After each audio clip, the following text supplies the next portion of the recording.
The Amazing Spider-Man 2, a film I have been obsessed with basically since I first watched it. Directed by Mark Webb, who made one of my favorite movies, 500 Days of Summer, The Amazing Spider-Man 2 is a great case of wasted potential. It was supposed to be the start of a big cinematic universe for Sony, but ultimately fell flat.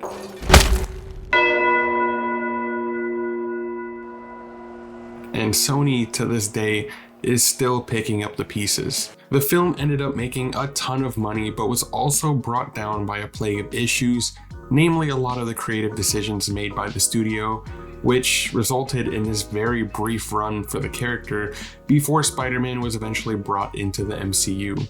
Being probably the most divisive Spider-Man film, The Amazing Spider-Man 2 is a movie that I keep coming back to. In fact, this whole franchise is just the weird middle child of the live-action Spider-Man franchises we've had. The first film was a fine reboot that had some great performances, but was ultimately conflicted.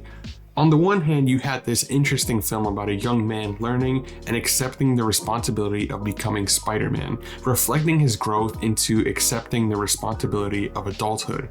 But on the other hand, it's a very by-the-book, generic superhero blockbuster with a boring villain, and it follows a lot of the same story beats that Sam Raimi's film already covered 10 years prior. The Amazing Spider-Man has some cool concepts on display, and Andrew Garfield plays by far my favorite rendition of the Webhead.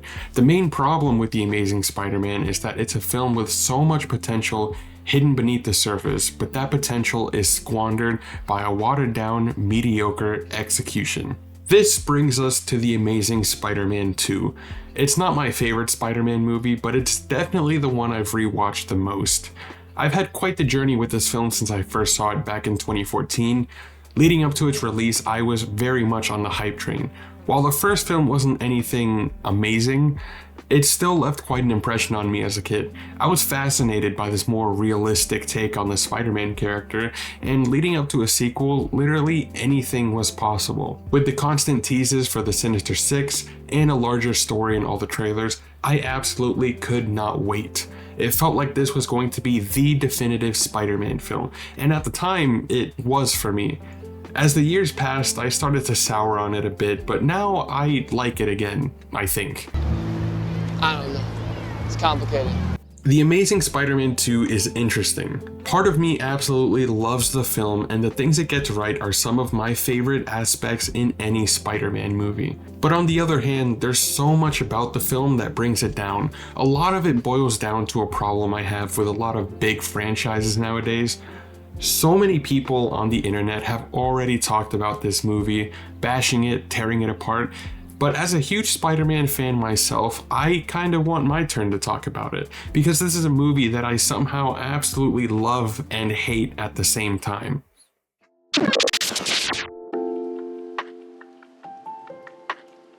When it comes to talking about what exactly I love about The Amazing Spider-Man 2, first things first, we need to look no further than the filmmaking. Did you know that this was the first Spider-Man film to be shot entirely in New York State, and it's the largest production ever in New York? The first movie had a real focus on practicality, doing it for real, and I feel that mindset carries over into the sequel. Although there are a lot more VFX shots in this movie, it comes off feeling natural and somehow adds to the sense of realism.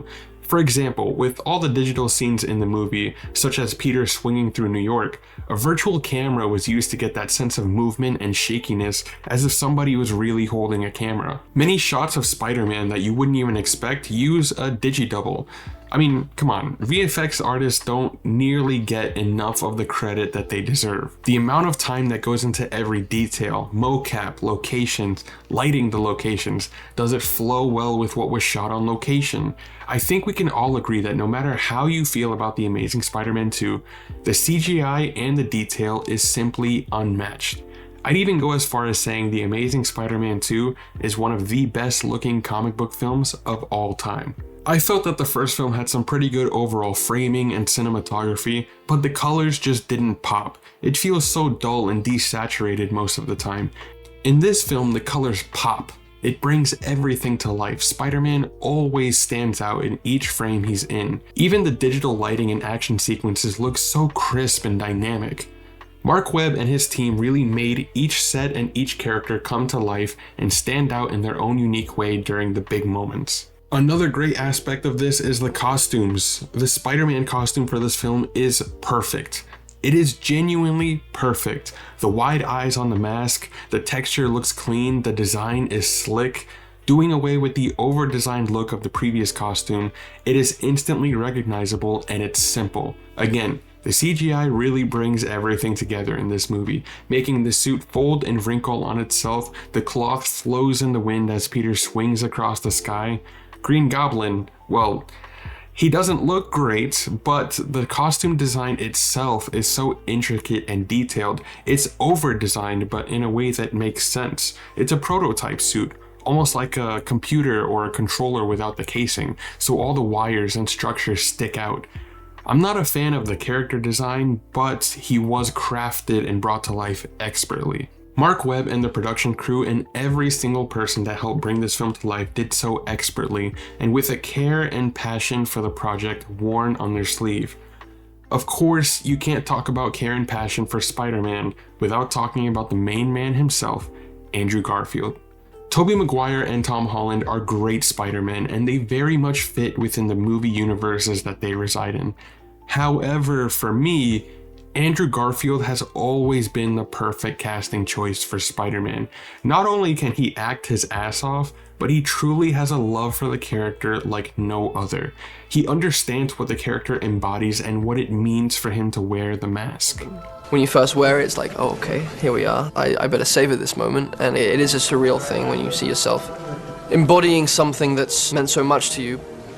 But there is a really interesting thing about it because it doesn't belong to you. You very, very quickly realize that it's not you. It isn't you in the suit. It is a symbol. It's just a pure symbol. That's what I find so wonderful about this character, is that he is everyone's, and he is everyone. Andrew Garfield is a true artist. When he takes on a role, you can see the love and passion he has on display. He puts his all into every single performance, and his talent is through the roof. When it comes to playing the character of Spider-Man, Andrew Garfield nails it to a T. The humor, the emotion, the way he expresses himself through the suit and the mask is on another level. Andrew Garfield understands what it means to be Spider-Man and what the character represents for the audiences, for us, for the kids that look up to this hero. For me, Andrew Garfield simply is Spider-Man. Yo, Sparkles! Hey, how you doing? The scene I think of the most when it comes to Garfield's interpretation of the character is the scene in Times Square. For context, in the movie, Max Dillon, aka Electro, had just been reawakened after supposedly dying, and not knowing what's happening, he goes in search of more power and electricity, so he heads to Times Square. Once he starts accidentally causing commotion, in the middle of their hangout, Peter abandons Gwen to help. This scene is really important for Electro's character, but I really want to talk about how the scene portrays the character of Spider-Man. Right off the bat, this scene shows how observant Peter is. Noticing the electricity pass through the floor grates and towards the crowd of people. He doesn't directly acknowledge it, but this small shot shows how intelligent and observant Peter is. And once Peter remembers Max from earlier in the film, he approaches him like a friend. He stops making fun of him and he sees the victim that Max is. He immediately tries to ward off police and still tries to keep the people safe. Peter is doing his best to defuse the situation, to keep Max from hurting anyone else. And yet it gets ruined because in a superhero movie we need a big boss battle. And even noticing how angry Max is, Peter still tries to help him. Now on to the next reason why I think this scene perfectly showcases Spider-Man is that one of his web shooters gets disabled after being electrified, leaving him with only one. Using his intellect and resourcefulness, Peter manages to save a ton of people before going after Max. Keep in mind, with only one web shooter. His priority is the safety of the people of New York, and the rest of the scene is just Electro causing mayhem before eventually getting taken down. I'll get to Electro a bit later in the video, but I think you can see what I mean when I say the Times Square encounter captures Spider-Man perfectly. Now, I'll admit, I'm not a comic reader. My knowledge of Spider-Man comes from, well, everything else, But to me, this scene captures what I think of Spider-Man perfectly. A compassionate, good man who tries to help others. He doesn't just pummel the bad guy after showing up, but instead tries to help him. Also, look at the scene where Peter helps the kid being bullied and chooses to walk him home. Do I even need to go further on why I think this is the best Spider-Man scene in any movie? The writing for Peter Parker is one of the best aspects of the film in my opinion, for the most part anyway. He's charming and quippy during fights, but vulnerable and emotional during intense scenes. His inner conflict of his relationship with Gwen, learning about his parents, dealing with Harry, his relationship with Aunt May, and maintaining his role as Spider-Man is a lot for the movie to tackle. It makes it feel jumbled and cluttered, but to look at it in a positive light, it adds to the chaos of Peter's life. It's scrambled. He can't do one thing while also doing another. The idea of Peter trying to live the life he wants while also being Spider-Man was tackled perfectly in Sam Raimi's Spider-Man 2. 10 years later, The Amazing Spider-Man 2 tackles Peter's inner conflicts, but in a way that's constant, having his life as Peter and Spider-Man blend together and even come at odds with one another, resulting in serious consequences for Peter's actions. It wasn't executed in the simplest of ways, but you can't deny that the jumbleness adds to Peter's character. You can see that he's trying to carry the responsibility and burden for everything and everyone around him, for better and for worse. And this is essentially what Spider-Man should be all about, choosing to do what's right and taking responsibility no matter how much it affects him and his personal life. This leads us to the real highlight of the franchise, Peter and Gwen. I'm coming with you. Gwen, you're not coming with me. Yes, I am. Gwen, it's too dangerous. I'm coming with you. I've seen the grid specs and I know how to reset the entire system. Gwen. I'm coming with you. You know that you need to. You're coming with me. Shut the thing. Sorry, I love you. Don't hate me. What is there to say about Peter and Gwen that hasn't already been said? The chemistry between Emma Stone and Andrew Garfield is off the charts. Everyone knows they date in real life and it shows on screen.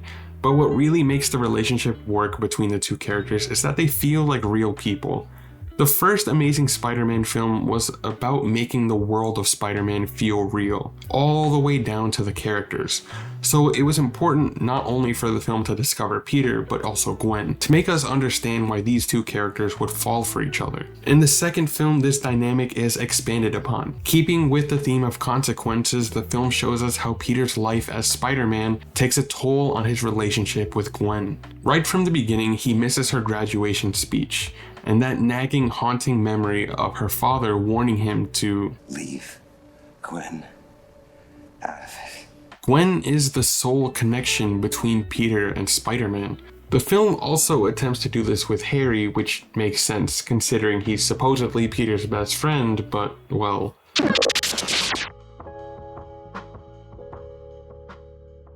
Alright, well, I guess it's time to move into what I don't like about the movie. And before I get to Harry Osborn, because we're gonna get to Harry Osborn, I'll try and keep this section as short as I can. When it comes to talking about what I absolutely hate about The Amazing Spider-Man 2, we need to start at the very beginning. We need to discuss Peter Parker's parents. By far, one of the worst aspects of both Amazing Spider-Man films. I mentioned earlier about how all the different story threads make Peter's life feel chaotic, and how it adds to his character. But of all the plot threads in this film, you can easily cut out Peter's parents. They don't add anything to the overall narrative, and they don't contribute to Peter's arc. If anything, Peter's arc about his parents is resolved in the last film, when he gets his closure with Uncle Ben and essentially accepts him as his father. But no, we have to keep this story going because of reasons. Genuinely, I have no clue what the plan was or the importance of Peter's parents in this film. It takes up screen time that could have been better contributed to Peter, Gwen, maybe Electro, maybe even Mary Jane, who was cut out of the movie. I don't know. The best thing about this thread is the conversation that Peter and Aunt May have in the bedroom, because it's one of the few times we actually get to see Aunt May and we see how much the two of them care for one another, their relationship as essentially a mother and son. Besides that, throw this plot out the window. I don't even want it anymore. I'm not gonna talk about the dumb opening scene or the underground train thing. It makes no sense, and I just want to move on from Peter Parker's parents. I hate it. Alright, let's talk about Electro. Honestly, he isn't even really that bad in the grand scheme of things. I think Jamie Foxx does an alright job. What I don't like about Electro is Max. We get the cliche nerd turns into a villain trope that hasn't been done well since Batman Forever. Actually, scratch that. Riddler in Gotham is a great version of this trope, but Max Dillon simply just isn't interesting.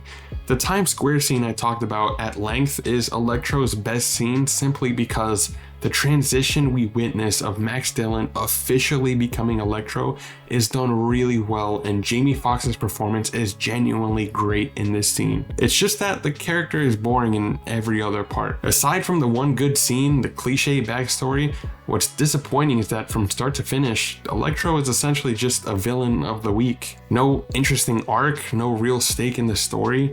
Maybe others have a different perspective on this, but every single time I watch the movie, Electro just kind of feels like a minor inconvenience. Doesn't even help that Spider-Man beats him twice in the movie, and he plays second fiddle to the worst fucking character. Of every character in every Spider-Man movie, Harry Osborn in this movie is the one I hate the most. First of all, the man simply just shows up. We know nothing about him, he was never mentioned, but he acts like he's been the main character since the last film. Yeah, we know Harry Osborn from the Raimi trilogy, but we don't know this Harry Osborn.